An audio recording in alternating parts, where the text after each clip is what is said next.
जगदीशपुर अंचल कार्यालय का औचक निरीक्षण एसडीएम धनंजय कुमार एवं डीसीएलआर का। बिहार टीवी न्यूज़ एजेंसी संपादक Mohammad Samiullah Bhagalpur. Bihar TV news agency से संदीप कुमार शर्मा की रिपोर्ट। Anchor Bihar TV news agency.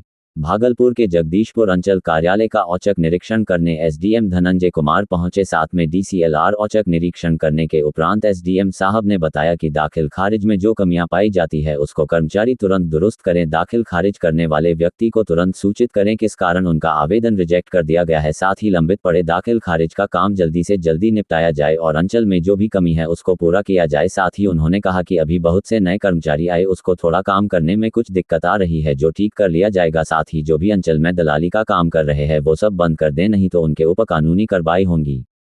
देखिए, ये सामान्य निरीक्षण था। मतलब चूँकि अभी आप लोग को जानकारी होगी कि डीएम सर के स्तर से डेली रेवेन्यू की बैठक की जा रही है और जो पेंडेंसीज़ है अंचल में अभी थोड़ा ज़्यादा है, तो सर के स्तर से लगातार उसका निरीक्षण किया जा रहा है और मीटिंग हो रही है। हम लोग भी अपने स्तर से लोगों को गाइड कर रहे हैं, क्योंकि जगदीशपुर में आप लोग जान रहे हैं कि नगर निगम का सारा क्षेत्र आता है, वहाँ पे नंबर ऑफ केसेस निश्चित रूप से ज़्यादा रहता है, उनको गाइडेंस की आवश्यकता होती है। साथ ही साथ वो भी लूपहोल्स हम लोग देख रहे थे कि क्यों इतनी पेंडेंसी है, तो उन पर उन लोग को डायरेक्शन दिया गया और समय दिया गया कि उस पर कंप्लाइंस करें 3 से 4 दिनों के अंदर। साथ ही साथ एक अन्य प्रयोजन भी था कि स्किल डेवलपमेंट से जो रिलेटेड जो सरकार की विभिन्न योजनाएँ हैं वो आप लोग के माध्यम से हम जो भी जगदीशपुर की जनता है उनको भी जागरूक करना चाहेंगे कि एक जो बच्चों के लिए लोन स्कीम है या फिर जो बेरोजगार लोगों के लिए जो सरकार स्कॉलरशिप देती है और अन्य जो भी योजनाएं हैं उसका जो लाभ है वो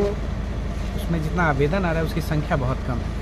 तो निश्चित रूप से उसमें 2 ही कारण हो सकता है, या तो जानकारी की अभाव होगा या हम लोग का जो प्रोसीजर है उसमें कहीं पे उन लोगों की समस्या उनको आ रही होगी। तो हम लोगों ने डीएम सर के डायरेक्शन पे ये डिसीजन लिया है कि प्रत्येक पंचायत में हम लोग एक कैंप का आयोजन करवाएंगे और सीएससी के माध्यम से और जो स्किल डेवलपमेंट सेंटर के माध्यम से है उसमें सभी बच्चों के उनके परिवार को जागरूक करेंगे, ताकि वो जो सरकार के द्वारा जो स्टूडेंट क्रेडिट कार्ड स्कीम है एवं जो अन्य योजनाएं हैं उसका लाभ ले सकें, ताकि अपना स्किल डेवलपमेंट कर सकें और पढ़ाई में उनका और उन्हें मदद मिले। दाखिल खारिज में फिपो का स्किप करके दाखिल खारिज किया जाता है। हाँ, ये सूचना हम लोगों को भी मिली है, तो वो हम लोगों ने उसका अभिलेख मांगा है। कभी कभी क्या होता है कि कुछ समस्याओं के कारण स्किप करना पड़ता है, लेकिन उससे इन लोगों को स्पष्ट निर्देश है कि उससे बचना चाहिए।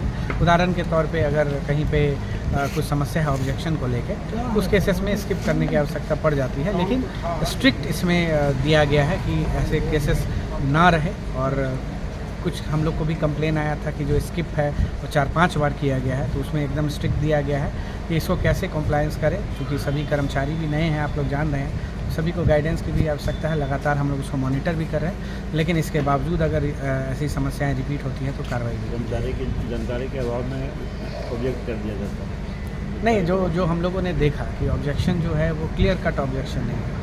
जैसे कि आप लोग को जानकारी होगी कि जो भी ऑब्जेक्शन लगाया जाता है वो पब्लिक डिस्प्ले में वो अवेलेबल नहीं हो पाता है, निश्चित रूप से कर्मचारी के द्वारा सूचना दी जाती है। तो आम लोगों को से भी अनुरोध है कि जैसे कि जो भी उनको आपत्ति या फिर जो सूचना दी जाती है उसको इमीडिएट कॉम्प्लायंस करें। उदाहरण के तौर पे अगर किन्हीं का वंशावली नहीं संलग्न है, अगर किन्हीं का बंटवारानामा नहीं संलग्न है, तो जो आम सूचना है, खास सूचना का जो समय है 14 दिन, उसके अंदर उसको बनवा के यहाँ पे कार्यालय में सबमिट करें, क्योंकि बिना उसके आप लोग भी समझ रहे हैं कि उस पर आगे नहीं बढ़ा जा सकता है और अगर बढ़ते भी हैं तो रिजेक्ट करने की स्थिति है।